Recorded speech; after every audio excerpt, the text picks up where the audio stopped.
Hello and welcome to a special lecture on Introduction to Automobile Engineering. Me, Vinod Kumar Yadav, Associate Professor in the Department of Mechanical Engineering, will present a lecture on Introduction to Automobile Engineering. Here, we'll discuss about the basics of an automobile, what is the meaning of automobile, and how it works basically. As we know that for an automobile, the main unit is the power plant, and power plant is the heart of the automobile, and power plant of the automobile is its engine. So basically, today's flow of talk will consist of lecture objectives. We describe the objectives of the lecture, the outcomes of the lecture, that is at the end of the lecture, what will be the outcome, what will be the steps that we'll take at home. Then we'll discuss the components of an automobile, the major components of automobile, which are important for moving the vehicle. Then we'll discuss the engine nomenclature, because before understanding various engines, we must know the basics of how the engines are being nomenclated. Then we'll discuss the classification of engines that are used in automobiles, various classifications that are used in various automobiles or vehicles. Then we'll cover the two-stroke and four-stroke engines and make their comparison. What's the difference between two-stroke engine and a four-stroke engine? Then we'll compare the ideal cycles of an SI engine, and at the end we'll conclude. So the specific objective of this particular lecture is to understand the meaning of the term automobile. This lecture is beneficial for undergraduate students as well as the students who are pursuing their diploma courses in automobile. So we'll cover the very basic parts of automobile. Then the second objective is to understand the nomenclature of an automobile engine. We'll understand how the automobile engine is being named or nomenclated. Then we'll try to classify the automobile, how they are being classified. Then we'll list the components of an automobile. This is the objective, and by which we can list the components of an automobile. Then we'll compare the two-stroke engines with four-stroke engine, and at the end the objective is to compare the ideal cycles of engines. So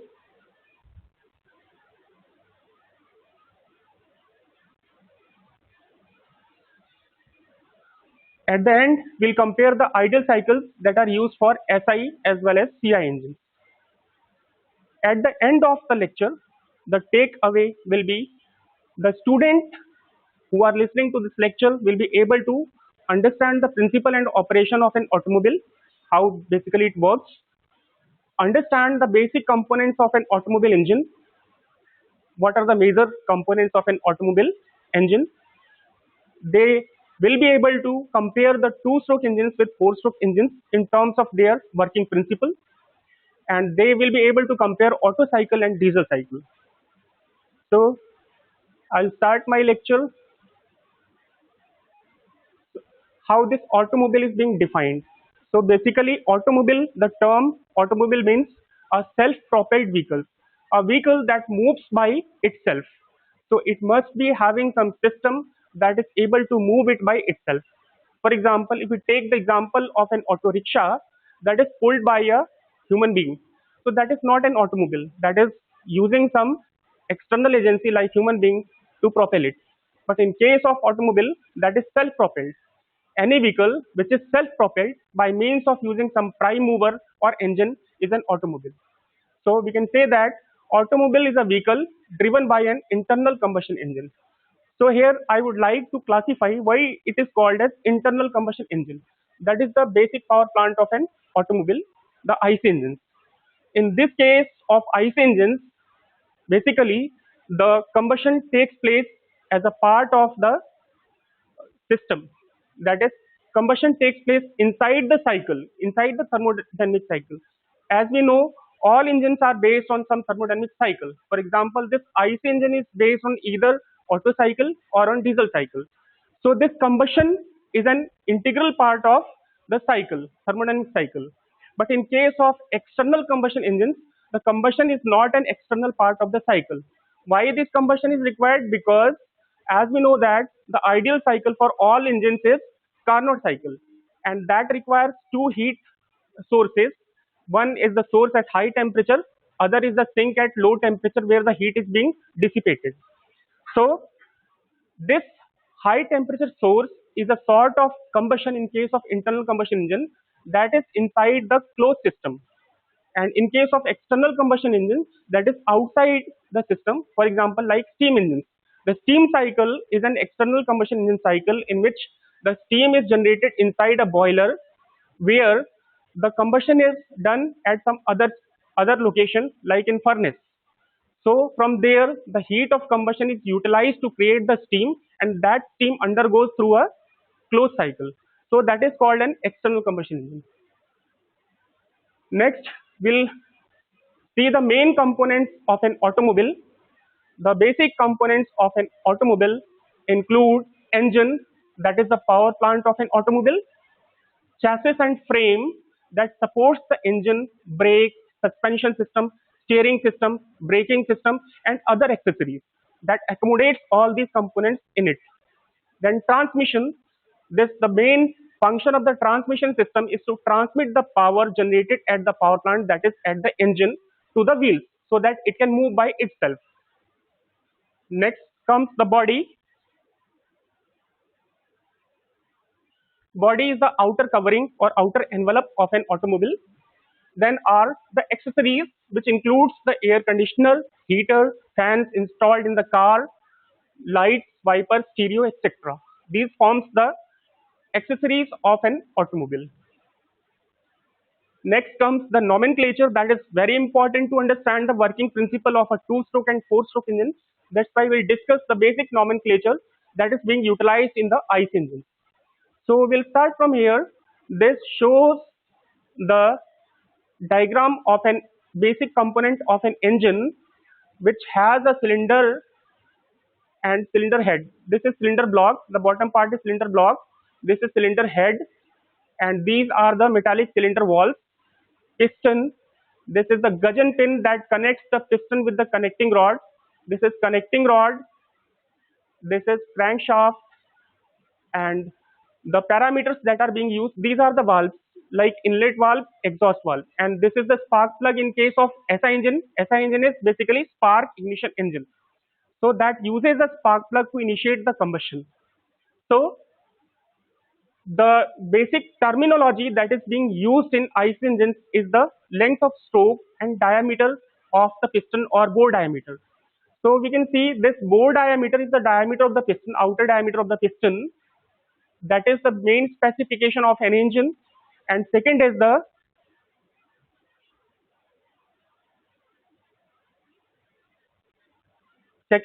stroke. Stroke is basically the linear distance between the top dead center to the bottom dead center.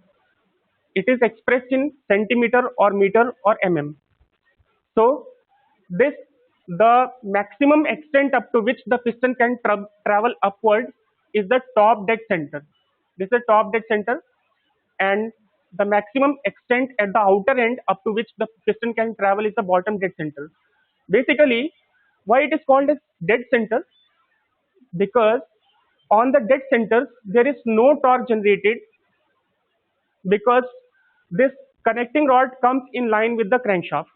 So when the connecting rod comes in line with the crankshaft and the force or thrust is applied at the top of the piston, will not generate any torque because they are both in line. This is the reason why these are called dead centers. At the bottom also, when the piston comes at the VDC, this connecting rod again comes in line with the crankshaft.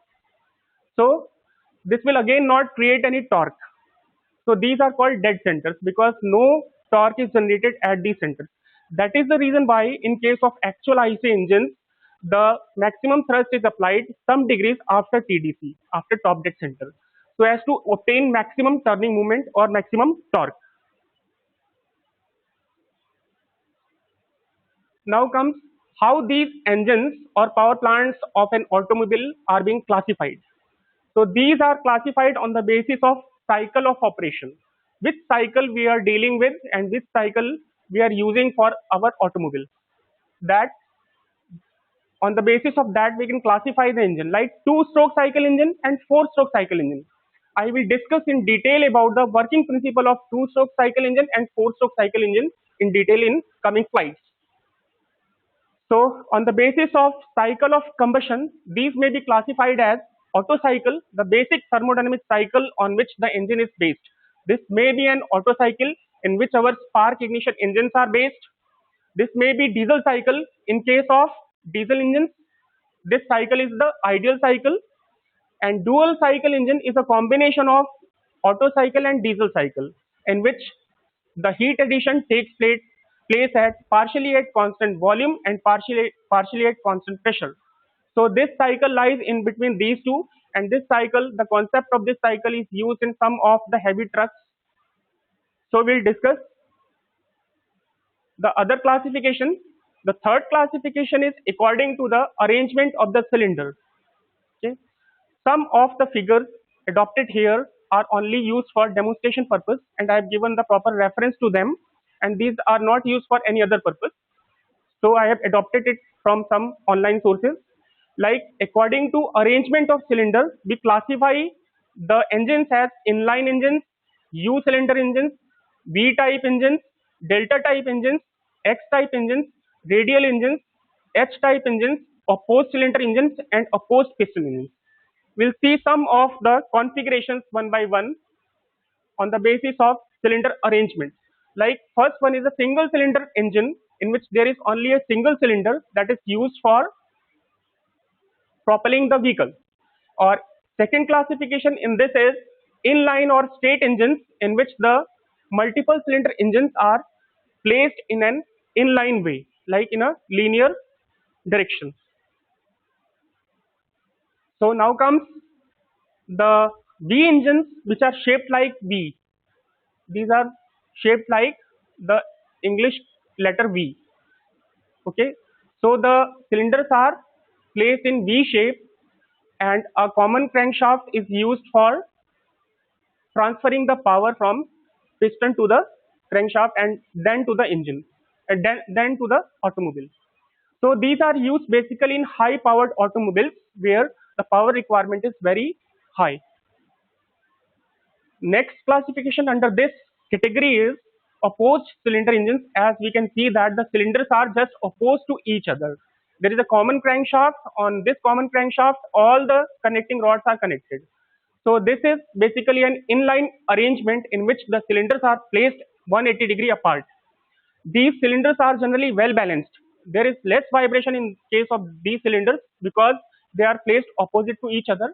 So they are just compensating the vibrations created by one single crankshaft used in small aircrafts. These systems are used in small aircrafts. Next comes under this category is opposed piston engine. That is again a single cylinder, two pistons. Here we can see there are two pistons, separate crankshaft. The crankshaft for both the pistons are separate, well balanced. This is again because they are placed just 180-degree to each other. The balancing is good. No cylinder head. There is no cylinder head in this case. This works on two-stroke principle. We'll see what is two-stroke principle in upcoming slide, and used in large diesel installations. This is basically specifically suited to large diesel installations. So next classification under this category is radial engines. These are used in aircrafts basically. So we can see there is a common crankshaft on which all the connecting rods are connected, and these pistons are fitted and cylinders are separated, and these are spaced radially. So these are equally spaced around crankshaft. The common crankshaft used in air-cooled aircraft engines. This have 3, 5, 7 or 9 cylinders, and pistons of all coupled to same crankshaft. The piston is coupled to a same crankshaft.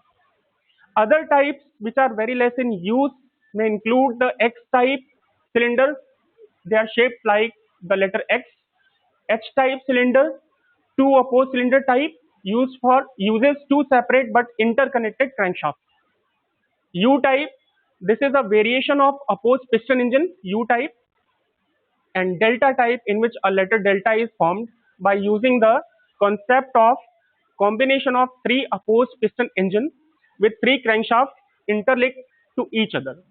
So these are not very popular. In fact, this one is being utilized in aircraft propelling. And other classification will depend upon the type of valve arrangement. From ancient days to the present modern automobiles, we use many types of heads, cylinder heads like L head, shaped like letter L, T head, shaped like letter T, I head. The valves are fitted at the top and it is shaped like I. F head, in which the letter F is formed, one valve at the top, other valve at the bottom. This is inlet valve, this is exhaust valve. Then V type engines, as we have seen earlier. So on the basis of valve arrangement, we can also classify the automobile engines. Other classifications include like fuel, the type of fuel that is being used to propel the engine, like oil. We use some oils for propelling the engine. Gas like methane gas, LPG, petrol, kerosene, alcohol, ethyl, methyl engines are basically used. So on the basis of fuel also we can classify the engines. Then method of mixture preparation, like homogeneous mixture and heterogeneous mixture. This is the case of SI engine, in which we prepare a homogeneous mixture of air and petrol. This is a case of CI engines, in which we prepare a mixture of heterogeneous, like air and petrol are heterogeneously mixed. Next classification is method of ignition, like spark ignition or compression ignition.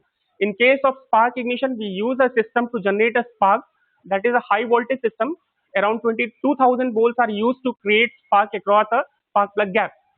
And second is the CI engine, in which the fuel air mixture is highly compressed to such an extent that it catches the fire after spraying the diesel fuel.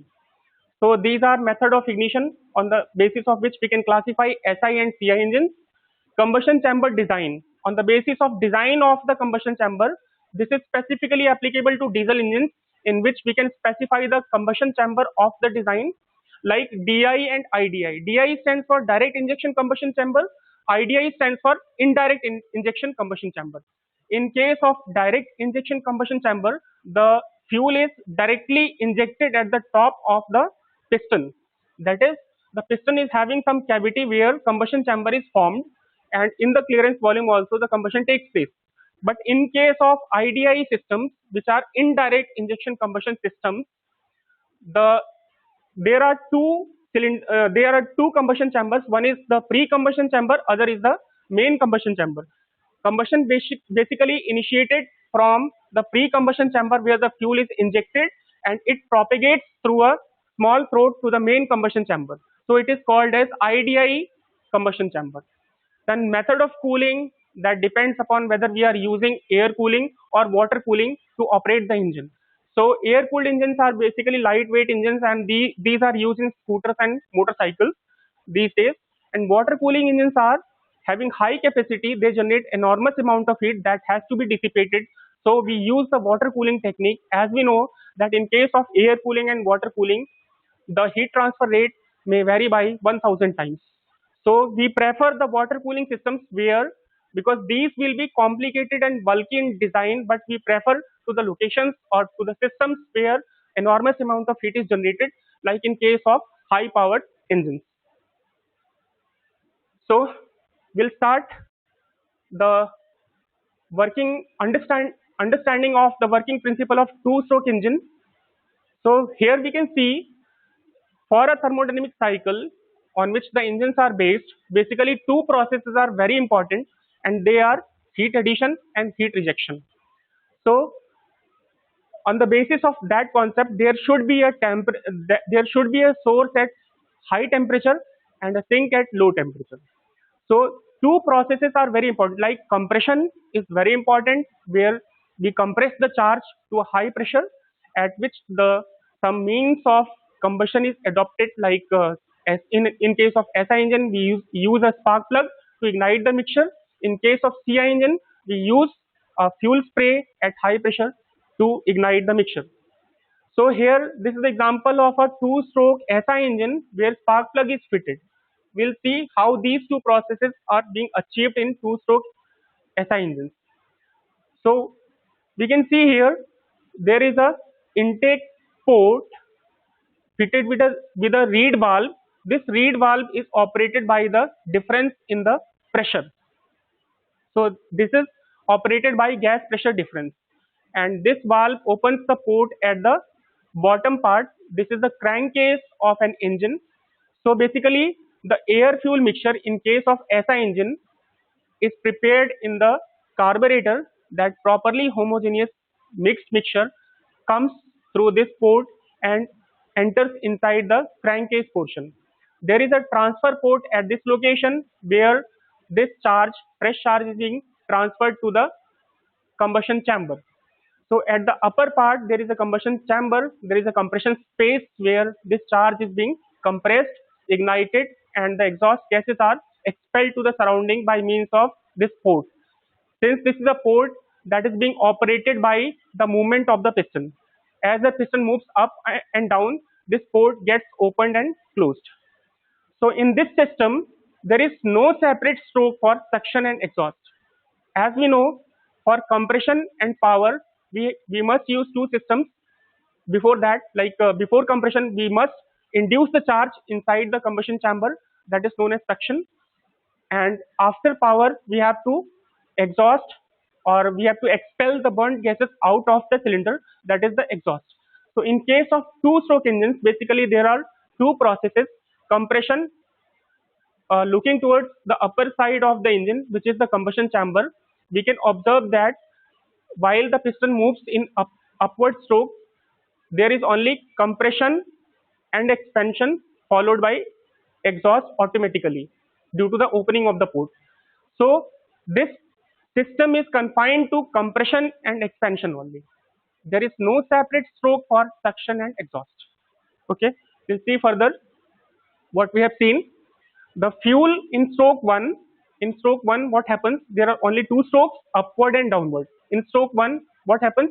Fuel air mixture is introduced into the cylinder and is then compressed. Combustion initiated at the end of the stroke, at the upper end, during the upward motion of the piston.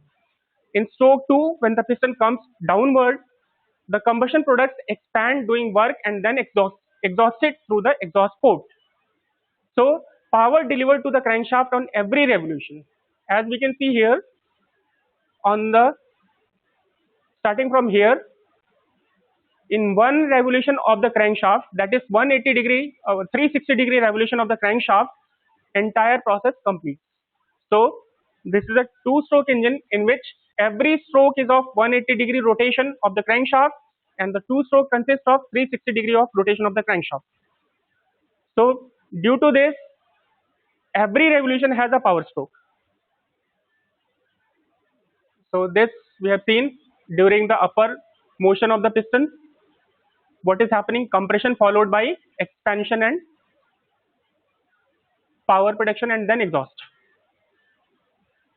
So the principle of operation of a two-stroke engine can be summarized as: two-stroke engine suction is accomplished by air charge compressed in crankcase by blower. In this case, there is no suction, as I have told earlier. So how this suction process happens? This happens in the crankshaft itself. When the piston comes downward, if you see this part of the crankshaft, when the piston comes downward, this fresh charge gets compressed. When this transfer port gets opened, this compressed charge passes through the transfer port to the main combustion chamber. Okay, so this is compressed in the crankcase by using some blower. If it is not possible with the pressure differential, we use some additional sources like blowers to compress the charge inside the crankcase. So no piston strokes required for suction or exhaust operations. As we have seen, these are automatically performed. Two piston strokes are required to complete the compression and expansion. No separate intake and exhaust manifolds are there. Okay, these are only ports which are being operated by the movement of the piston or by a reed valve. Now coming to the four-stroke cycle operation, this includes the suction, compression, expansion and exhaust. All these four processes are being conducted over here. So for every stroke we can see the rotation of the crankshaft is 180 degree for a single stroke. So the first stroke in which there is the process of suction, in this process this inlet valve gets opened and the fresh charge enters inside the combustion chamber or the cylinder.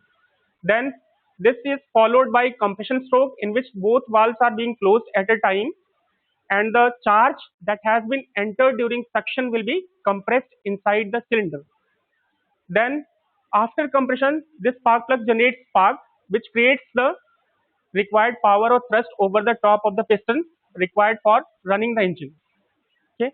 Then comes the exhaust stroke in which the piston moves from BDC to TDC, bottom dead center to top dead center, and compresses, and this exhaust valve gets opened and this charge is expelled to the surrounding. So we can summarize. The cycle of operation is completed in 4 strokes: suction, first stroke; compression, second stroke; expansion, third stroke; and exhaust, fourth. So these 4 strokes are there, and for, as I told, for every stroke the crankshaft should rotate by 180 degrees. So in total there are 720 degrees of crankshaft revolution by which the crankshaft turns. Okay. The principle of operation that is being, as I have told, is classified into 4 ways: the suction stroke, compression stroke, expansion or power stroke, and exhaust stroke. These are the 4 basic strokes for an 4-stroke SI engine or CI engine. So this can be verified from this one by one. During the suction stroke, the piston is moving from TDC, this is a TDC position, TDC towards BDC. So this volume gets increased, due to which the inlet valve is open. Inlet valve is open. In this case, we use a poppet valve that is being operated by some spring and rocker arm mechanism. So poppet valves are mechanically operated. So from here, the fresh charge enters inside the cylinder during suction, under which the valve is open. And at the second stroke, when the piston moves from BDC to TDC, bottom dead center to top dead center, these 2 valves are closed and the charge gets compressed. And in the third stroke, when the piston again moves from TDC to BDC, this charge got ignited by using a spark, and this produces the required thrust for the propulsion of an automobile. Then comes the exhaust stroke in which the piston moves from BDC to TDC.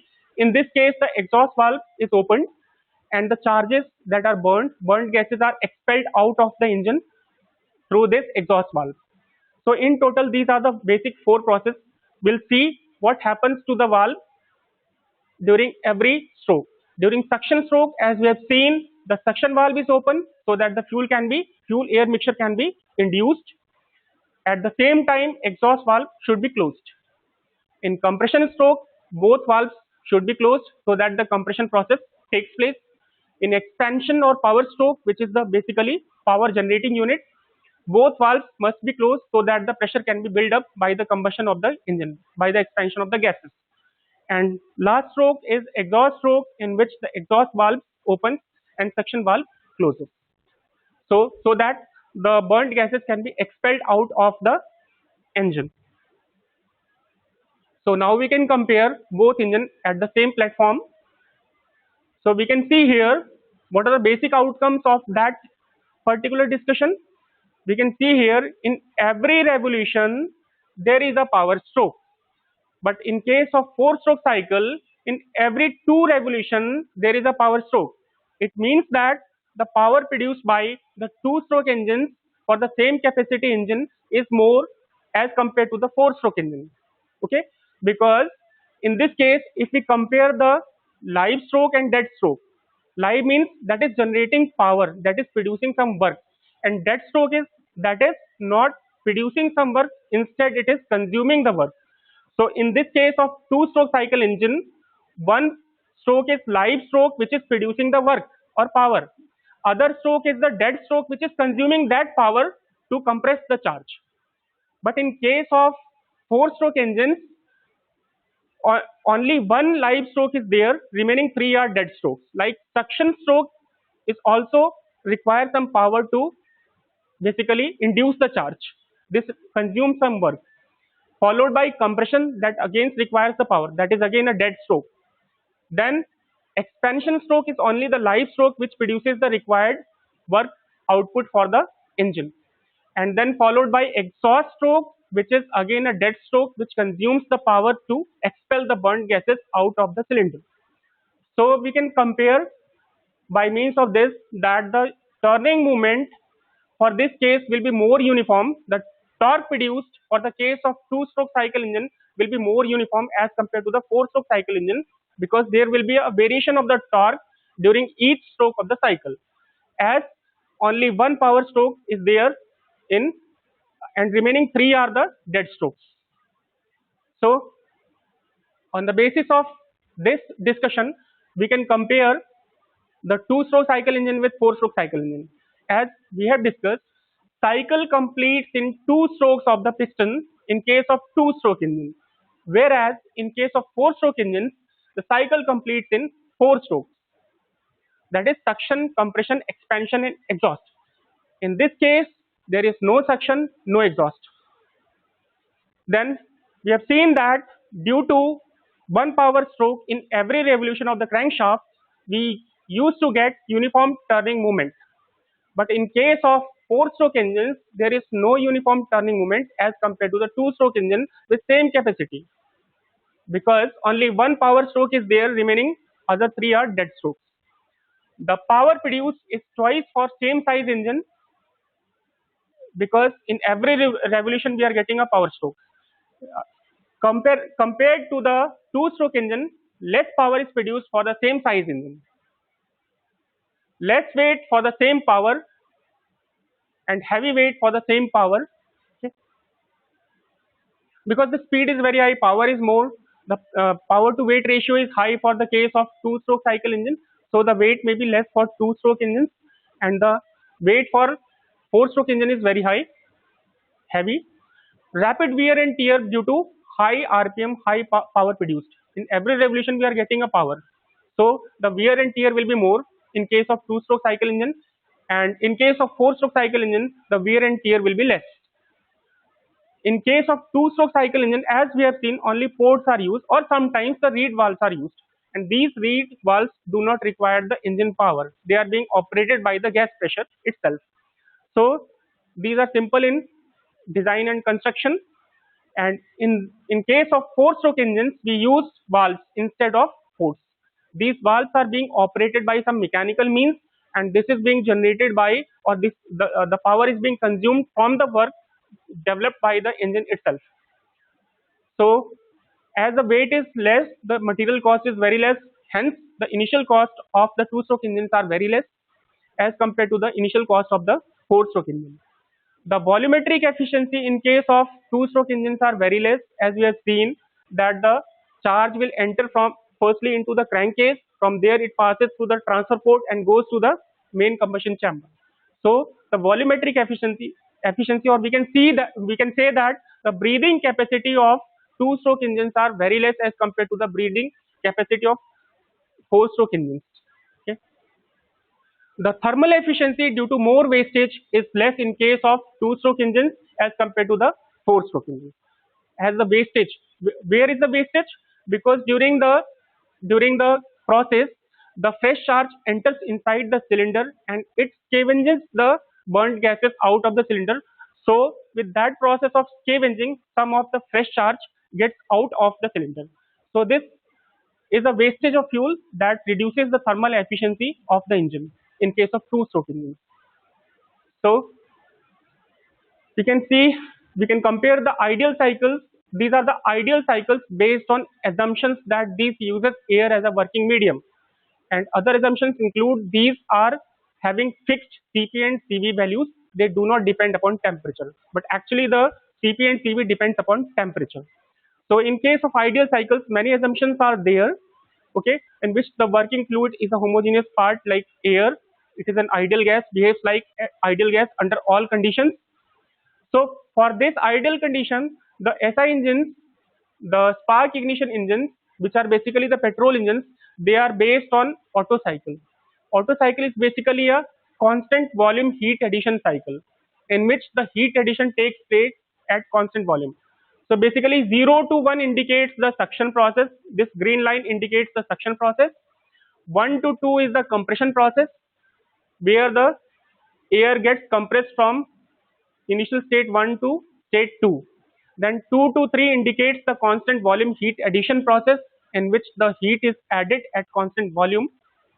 And 3 to 4 expresses the expansion process, uh, in which the volume increases and pressure drops. 4 to 1 shows the heat rejection process at constant volume, in which the heat is being rejected to the atmosphere. And 1 to 0 again represents the exhaust, that is expulsion of the burnt gases in case of practical engines to the surrounding.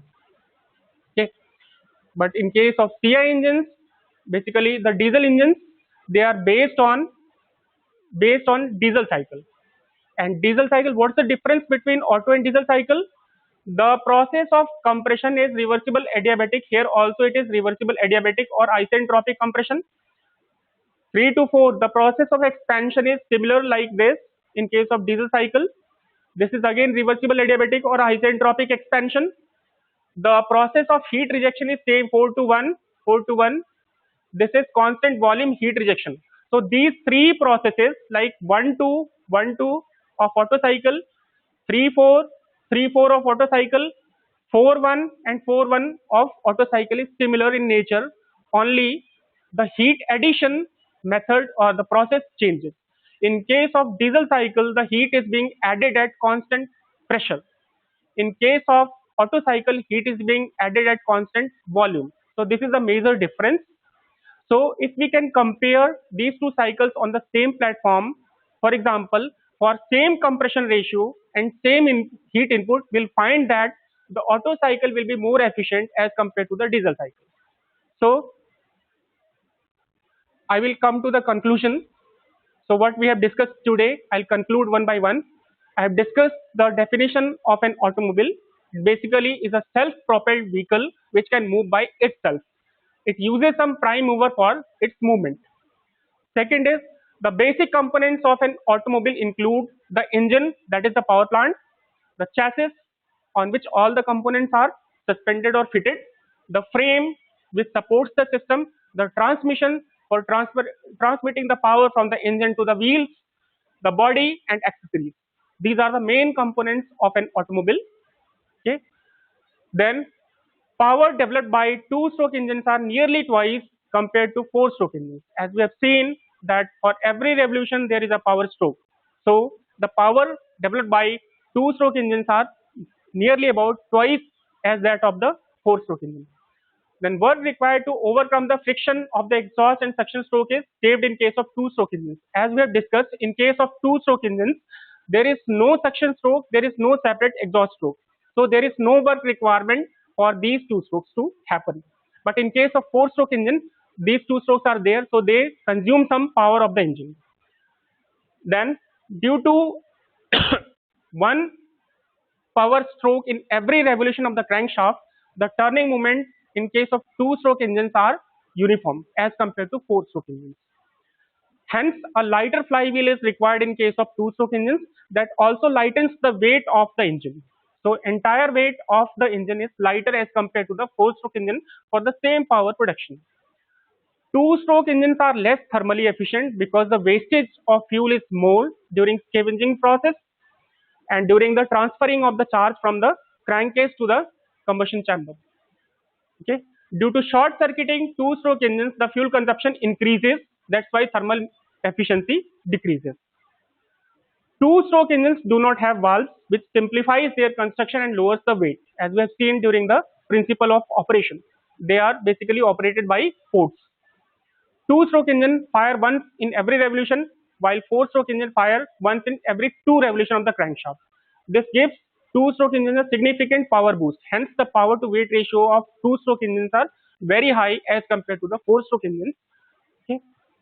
The biggest problem with two-stroke engines are low thermal efficiency and high pollution. During the scavenging process, this fuel goes unburnt inside the atmosphere that may create a lot of pollution.